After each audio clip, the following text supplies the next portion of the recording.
Good morning student. पढ़ेंगे हम सहायक वचन कक्षा 8वीं की। सहायक वचन में हम 8वीं झलक पढ़ रहे थे जो अभी तक कंप्लीट नहीं हुआ है, कुछ भाग अभी भी बचा हुआ। देखिए अब पढ़ेंगे।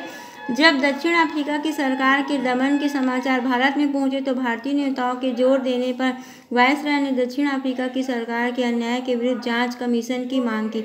लंदन की ब्रिटिश सरकार ने भी उसका समर्थन किया। इसका परिणाम यह हुआ कि जनरल स्टमस को गांधी जी और उनके साथियों को जेल में छोड़ना पड़ा और जांच कमीशन की नियुक्ति करनी पड़ी। कमीशन के सदस्यों ने भारत विरोधियों की संख्या अधिक होने से गांधी जी ने उसका विरोध किया। भारत सरकार ने भी गांधी जी के पक्ष में समर्थन किया, इसलिए जनरल स्टमस को झुकना पड़ा। उसने गांधी जी को समझौते के लिए आमंत्रित किया। समझौते के अनुसार गैर ईसाई विवाह भी वैध ठहराया गया। प्रवासी भारतीयों पर लगाया जाने वाला 3 पाउंड का वार्षिक कर रद्द कर दिया गया और बकाया माफ कर दिया गया। सप्ताह भारत में मजदूरों का आयात बंद करने का भी प्रावधान रखा गया, परंतु बिना अनुमति के भारतीयों के एक प्रांत से दूसरे प्रांत में प्रवेश करने पर अनुमति प्राप्त लेने का प्रतिबंध नहीं हटा। अफ्रीका में गांधी जी के 8 वर्षीय सत्याग्रह आंदोलन समाप्त हो गया। उसके नेतृत्व में वह अनुशासित और अहिंसात्मक रहा। अन्याय के विरुद्ध शांतिपूर्ण आंदोलन का यह प्रथम प्रयोग था जिसने संसार का ध्यान आकर्षित किया। 18 जुलाई 1914 को गांधी जी ने अफ्रीका से अंतिम विदा ली। अफ्रीका में गांधी जी ने जीवन के अनेक क्षेत्रों में सत्य के प्रयोग किए।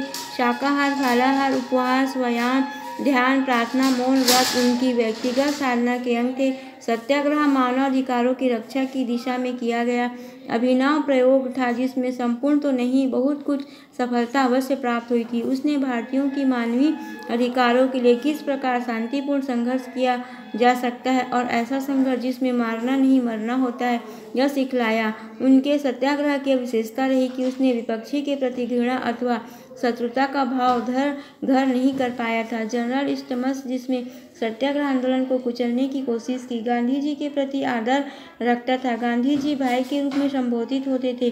गुजरात में यह शब्द आत्मीयता और आदर का बोधक था। भाई गांधी जी के विदाई शब्द हैं। मुझे दुख इस बात का है कि जहाँ मैंने जीवन के 21 वर्ष बिताए, असंख्य मीठे और कड़वे अनुभव प्राप्त किया और अपने कार्य की नींव डाली, उस दक्षिण अफ्रीका की भूमि से मैं विदा हो रहा हूँ। अफ्रीका में रहते हुए गांधी जी केवल भारतीयों पर होने वाले अन्यायों का ही विरोध नहीं करते थे, वे खादान में काम करने वाले चीनी मजदूर पर होने वाली ज्यादतियों के लिए भी सरकार अवहेलना करते थे। उन्होंने भारतीयों के लिए पूर्ण नागरिकता की मांग की थी। एक भारतीय स्त्री पर उपनिवेश में प्रवेश करने का अनुमति पत्र प्राप्त होने के अपराध में जब मुकदमा चलाया गया तो पात्रों में उन्होंने सरकार की जोरदार शब्दों में निंदा की, इससे बड़ी हलचल मची और मामला उठा लिया गया। गांधी जी मनुष्य में भेद नहीं मानते थे। अफ्रीका में रहते हुए भी उनकी दृष्टि भारत पर बराबर रहती थी।